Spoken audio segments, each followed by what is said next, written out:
ازيكم يا حبايبي، عاملين ايه؟ النهارده نعمل طعميه او الفلافل زي ما بيقولوها بطريقه بجد سهله جدا في البيت واجمل من المحلات كمان. وحاجه كده روعه في منتهى الجمال. لايك للفيديو الجميل ده بقى قبل ما نبدا، واشتراك في القناه لسه مشتركش. انا معايا كيلو من الفول المدشوش نقعاه من بالليل لحد الصبح بميه سخنه. غليت ميه سخنه كده وقمت ناقعه فيها الفول لحد الصبح. ومعايا فصوص ثوم، ومعايا حبتين من البصل، وكزبره ناشفه، وكزبره مطحونه، وكمون وملح. ودي كزبره على شبت مغسولين ومنقوعين كده ونضاف. هبتدي بقى ايه اخلط كده واقطع البصل على الفول المدشوش كده.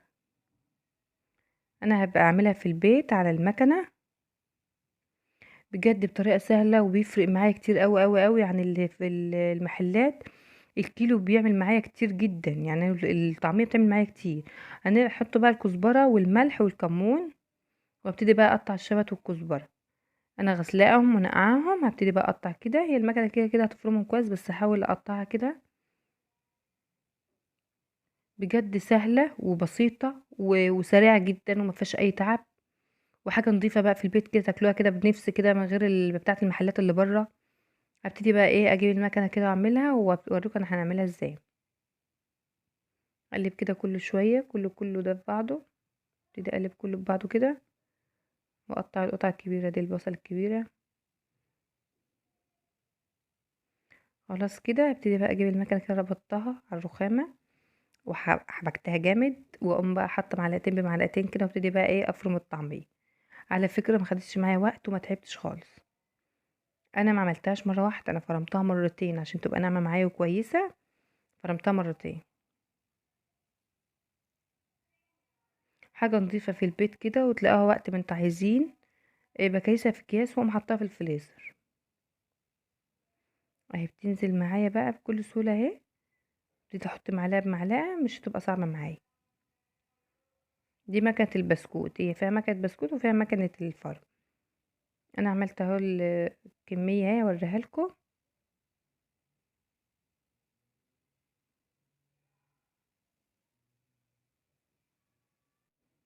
هعمل الكميه، كل الكميه اللي معايا دي في البلاستيكيه دي، وهبتدي بقى افرمها تاني مره. يعني انا هوريها لكم دلوقتي، هي مفرومه مرتين دلوقتي، العجينه دي مفرومه مرتين عشان تبقى ناعمه معايا وحلوه. فرمتها على المكنه مرتين. دي معلقه بقى كربونات الطعميه. دي بجيبها من عند العطار. هبتدي بقى اقلب كويس قوي عشان تبقى حلوه معايا وهشه كده في القلي. متبقاش كابسه، لا تبقى هشه. كربونات دي لازم.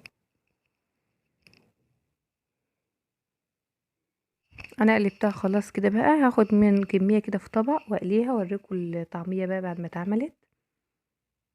صدقوني ولا مفيش اي، بكل سهوله ومفيش غلبه فيها خالص او تعب فيها.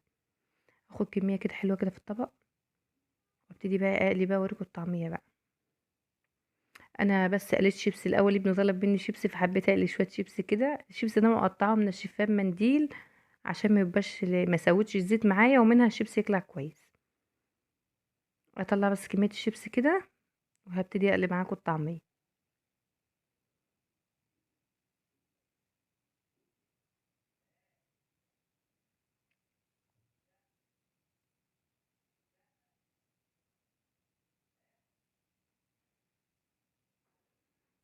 خلاص بقى هنزل، بصوا انا معايا طعميه وطبق فيه ميه وطبق فيه سمسم. معايا الطعميه اهي بقى. بصوا بلفها كده على ايدي عشان ما تبقاش الحرافي محروقه ومن جوه لسه مستوتش. بحاول بطاطا بطريقه حلوه كده على ايديا. وابتدي بقى ايه انزل بالطعميه في الزيت. الزيت سخن بس مش سخن قوي عشان ما يحرقش الطعميه معايا اول ما انزل واحده تقوم محروقه، لا. هو الزيت ايه سيبته يدفى كده، وطيت عليه النار بعد ما قليت الشيبسي، وطيت عليه النار خالص. وابتدي اقلي الطعميه كده معاك واوريكم بقى ايه الطعميه طلعت معايا ازاي كده. وببل ايدي، بلي ايدك ميه عشان الطعميه ما تنزلش في ايدك. خلصت الكميه اللي معايا خلاص اهي، وده اللي انا هعمله. هبتدي بقى اقلب واحده واحده كده بشوكه كده. خلاص انا مش هعمل تاني، انا حبيت اوريكم بس الطعميه. بحاول اقلبها بقى بسرعه كده. بتاع اللي في ايدي دي مش نافعه، هجيب الشوكه اقلب بيها. هي الطعميه احمرت معايا، ابتدي اقلب كل الطعميه اللي معايا.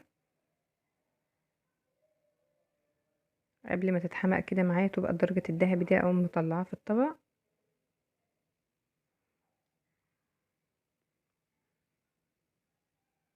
هبتدي بقى اطلع الطعمية واحدة واحدة كده اهي. عايزه اوريكم بقى ايه درجة تسوية الطعمية اهي. بطلعها قبل ما تتحمق معايا اكون مطلعاها. انا خلصت الكمية خالص اهي. هبتدي اطلع الطعمية كلها اهي. حبيت اوريكم بس بالطعمية كده اهي. شوفوا تحفة بجد حكاية. الطعمية طلعت معايا يا حبايب قلبي حاجة كده تحفة في منتهى الجمال بجد، يعني اجمل من مطاعم بجد، وسهلة جدا ما خدتش مني اي وقت.